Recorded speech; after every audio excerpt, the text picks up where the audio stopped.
Your thoughts can imprison you in your own mind.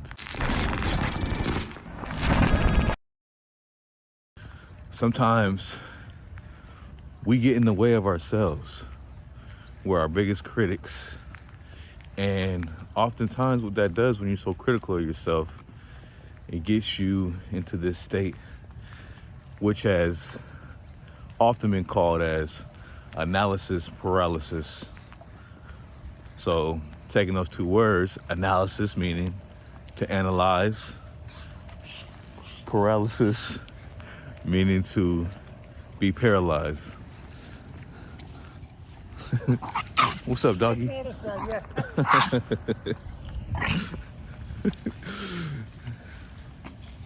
a hype little dog.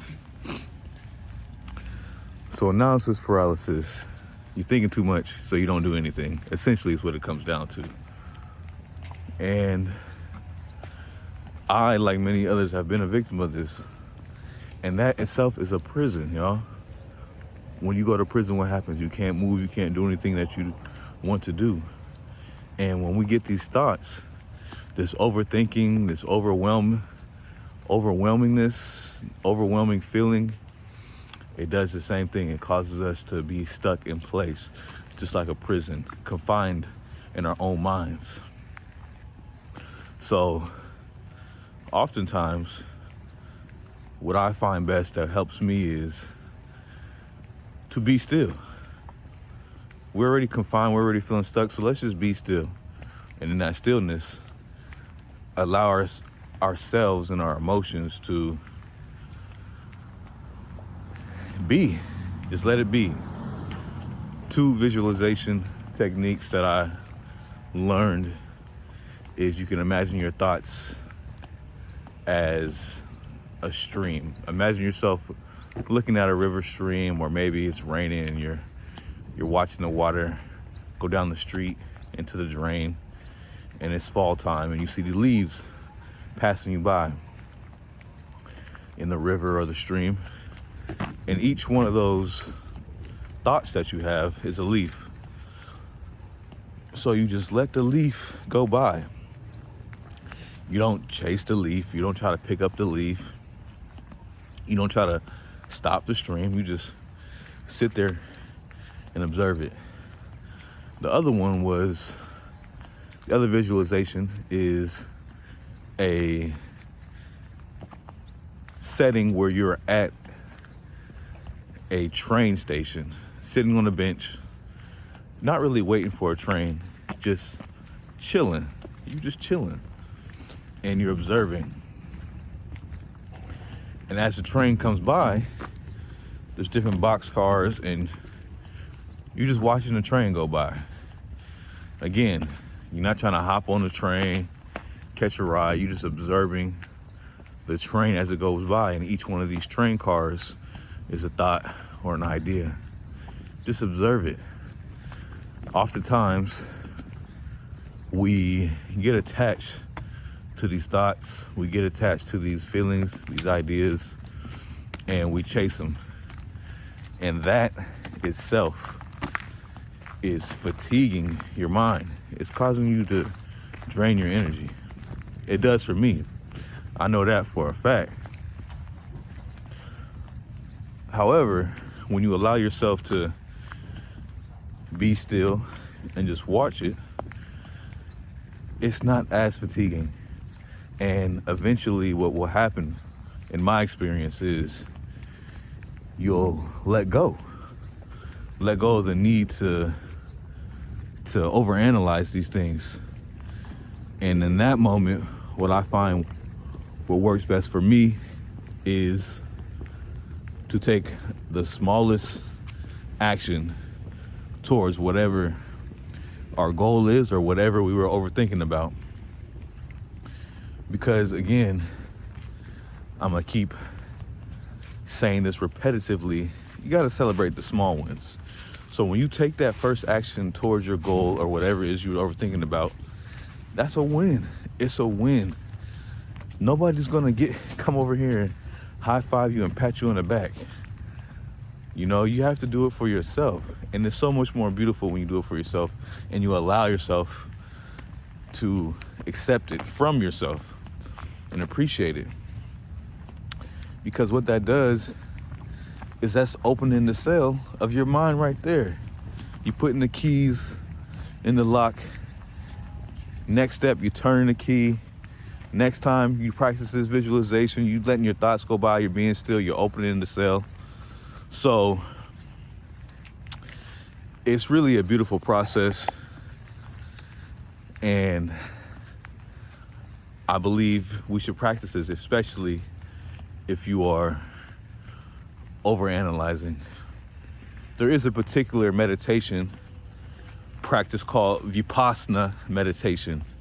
I have practiced it before, and essentially it's the same thing. Observing your thoughts without attachment. And one of the techniques in this Vipassana meditation that I learned is you just being aware of the present by being aware of your breath. That's a good way to be present, because your breathing is constant, it's now, it's happening presently.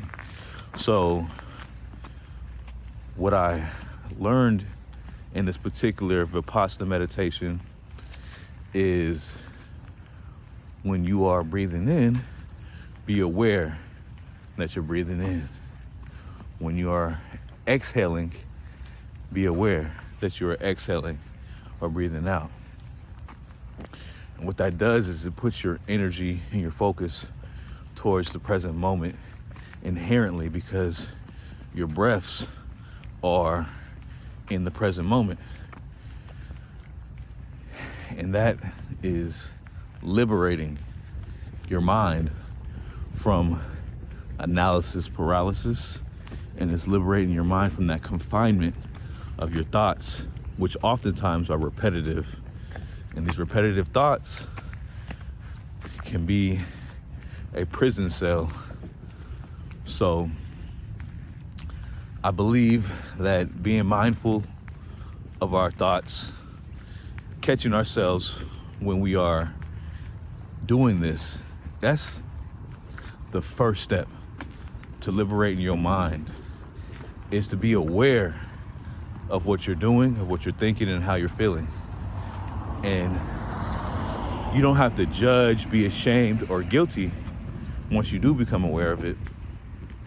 That's only compounding the negative effects of overthinking. Just allow it to be.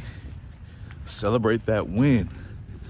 Celebrate that small win of recognizing and bringing awareness to what you're thinking. And ask yourself, think about yourself, is this what I want to think about? You know, this idea of thinking for yourself, think about that.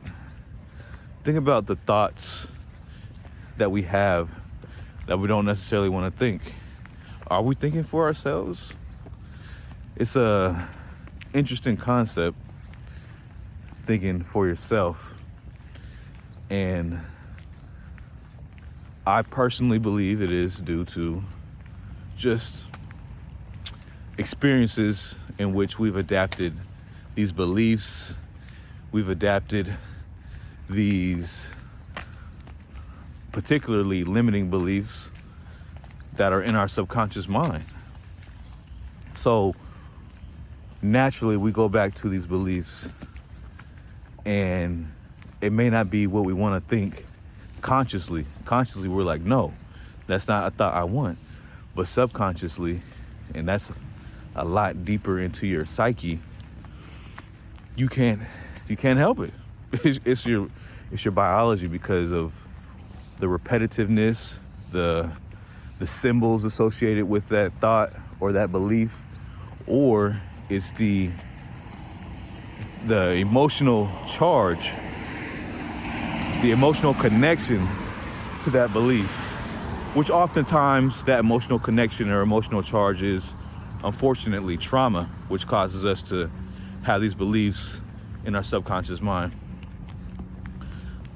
However, you take that control back, you are becoming the the warden or the demolition team, let's say, of this prison, when you can bring awareness to these thoughts, feelings, and emotions that you don't want to think or feel.